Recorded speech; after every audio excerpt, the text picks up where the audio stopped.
E que tal? Que tal esse empate aí no Grenal, hein, gurizada?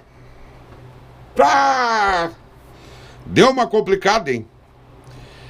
E eu vou dizer pra vocês, um empate pro Grêmio, com sabor de vitória.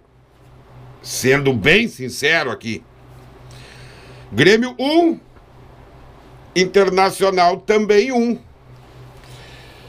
Mas eu quero começar aqui falando do lance, talvez o mais polêmico do jogo, que foi o pênalti.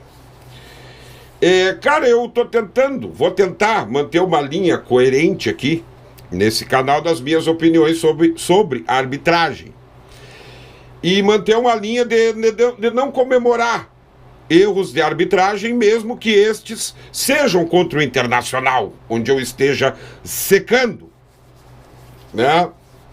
Aquela secadinha básica, todo mundo seca, tá? Mas esse pênalti de ontem, na minha opinião, ele foi pênalti. Ele foi bem marcado. Por um motivo muito simples. O jogador que está ali na barreira, na minha opinião, ele foi no mínimo imprudente. Porque ele descola o braço do corpo. Ele descola. E dá uma leve inclinada. Cara, ele descola ali 5, 10 centavos o braço, mas ele descola. Jogador da barreira, ele tá diferente daqueles lances, por exemplo, dentro da área, onde a bola está em movimento, um cruzamento, o jogador vai pular para disputar, ele não espera aquela bola ali, ele não tá vendo direito de onde tá vindo, ele tá marcando o cara. E aí quando ele vê, a bola bate no braço dele. Para mim, isso é a chamada bola na mão. Esse lance de ontem, o jogador, ele não tem ninguém entre ele e a bola. Ele tá vendo exatamente da onde a bola vai sair. Então ele não pode descolar o braço do corpo aqui. Independente do movimento que ele faça, se vai para cá, se vai para lá, se ele manter o braço colado no corpo, não é pênalti, não se dá. Mas ele descola. Então aqui, falando, eu sei que tem colorados aí que acompanham o canal. Se tu viu algo diferente disso e tu acha que não foi pênalti, tem coisa errada. E aí, ou eu tô enxergando demais, ou tu tá enxergando de menos. Eu vi o jogador descolar o braço do corpo e inclinar. Então o pênalti tem que ser marcado. Ainda que não fosse merecimento do Grêmio fazer um gol naquela hora ali. E a justiça, logo em seguida, o futebol, ele é um esporte injusto, vamos dizer assim. Mas logo em seguida o Internacional empata o jogo. Acho que 1 minuto, nem isso, 1 minuto e um pouquinho. A justiça foi feita, não porque o pênalti foi mal marcado, mas porque o Grêmio não estava produzindo o suficiente para fazer aquele gol, ao contrário do Internacional. Então, dito isso, para mim o pênalti foi bem marcado. Porque eu levo em consideração isso. Repito, o jogador descola. O jogador que está na barreira não pode descolar o braço do corpo, porque ele está vendo tudo. Ele está vendo. Ele foi imprudente, ele deu margem pro VAR, pro árbitro fazer aquela interpretação. Tentando ser justo, honesto. Se fosse o pênalti a favor do Internacional, eu ia estar aqui falando a mesma coisa. Que o jogador do Grêmio teria sido imprudente ao descolar, tá na barreira e descolar o braço do corpo, tá? Mas vamos lá. Nos 2 testes aí do Grêmio contra times de Série A, o Grêmio tem uma derrota e um empate. É preocupante? É preocupante. Porque se juntar aqui o jogo do Juventude e esse Grenal, pra mim, o Quinteiros, ele foi surpreendido contra o Juventude. Foi surpreendido mesmo com o time reserva, e eu falei aqui, se fosse o time titular do Grêmio contra o Juventude, ia encontrar as mesmas dificuldades, sendo bem honesto aqui. E isso ficou provado ontem. Como o Quinteiros, de certa forma, foi surpreendido contra o Juventude, me parece, eu fiquei com a sensação de que ele foi pro Grenal com um pouco de medo. Ele foi com medo de perder o Grenal. Porque ele mudou completamente a configuração do time. Aquele time que lá, contra Caxias, contra Monção, contra o São Luís de Juí, eu sei, gente, é gauchão. Eu em nenhum momento aqui eu entrei na onda do Grêmio Show. Pelo contrário. Eu queria muito ver o Grêmio num teste mais forte. Eu sei que o gauchão não é parâmetro, mas ele mudou demais a configuração do time. Aquela compactação, aquela marcação alta, aquelas triangulações e o Grêmio entrando pelo meio, entrando pelas pontas, repertório de jogadas. Claro que o Internacional tem o mérito dele, soube marcar o Grêmio. O Roger é um estrategista. O Internacional soube. E se eu for olhar o jogo assim, fazer um resumo, sem o clubismo, o placar justo desse jogo seria ali 3-1 pro Inter.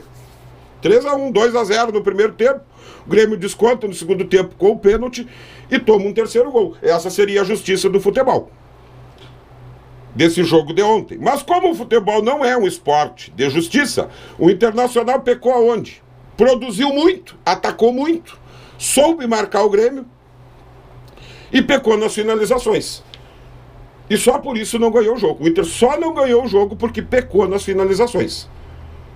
E eu fiquei com a sensação que o Quinteiros foi com medo para esse Grenal, porque alguma coisa daquele time, principalmente daquelas 3 goleadas, alguma coisa tinha que ter sido mantida.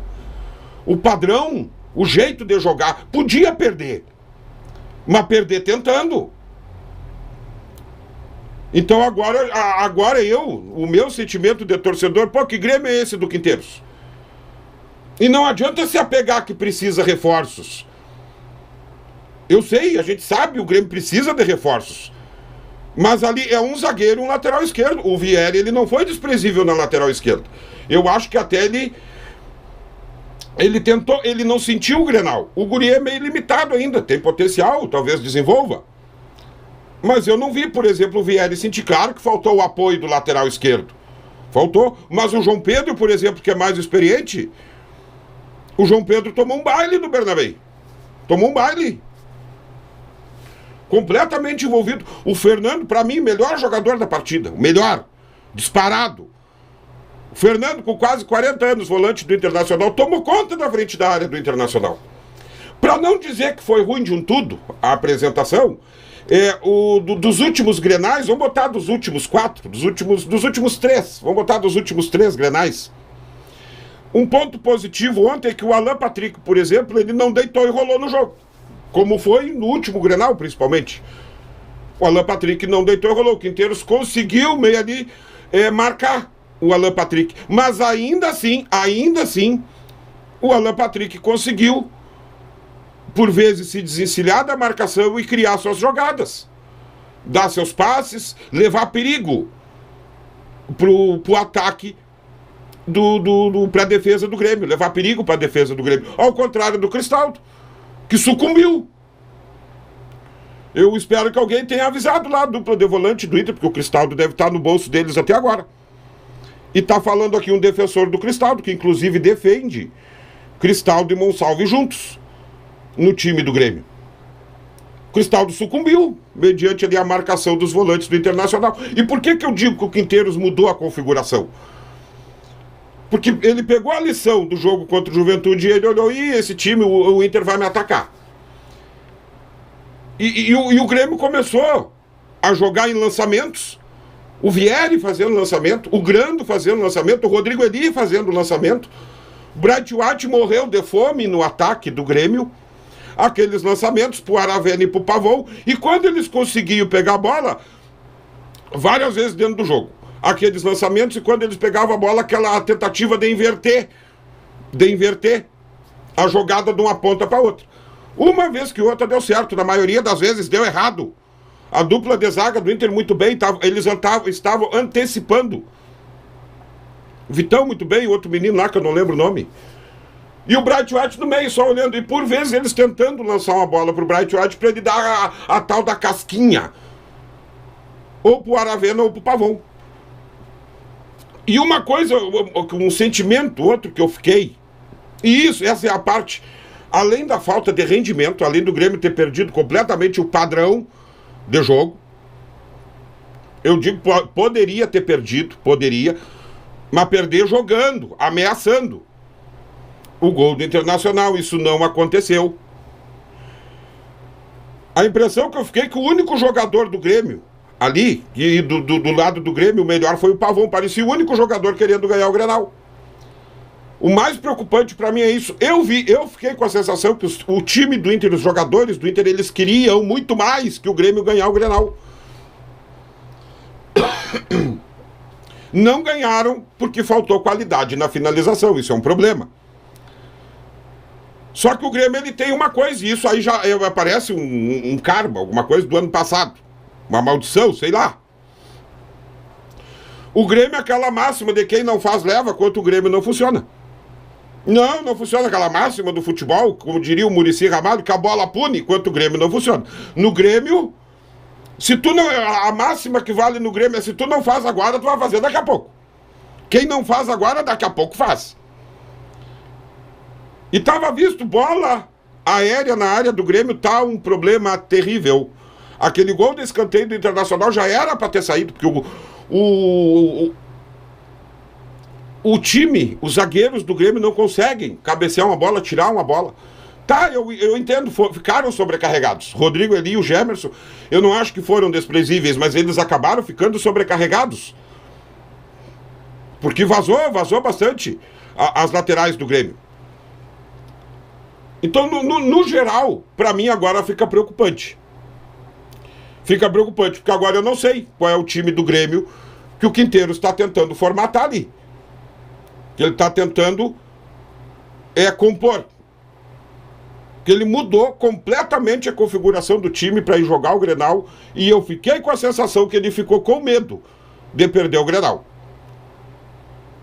Ele permitiu, com aquele modelo de jogo ali de lançamentos, de inversões de jogadas, ele permitiu o Internacional se impor dentro da arena, se impor, e não ganhar o jogo única e exclusivamente porque pecou nas finalizações. Isso é preocupante. Vamos aguardar, eu quero mais tempo pro Quinteiros, eu quero, no mínimo aí, uns 2 meses, 3 meses, para ver se ele realmente consegue dar outra cara de time pro Grêmio.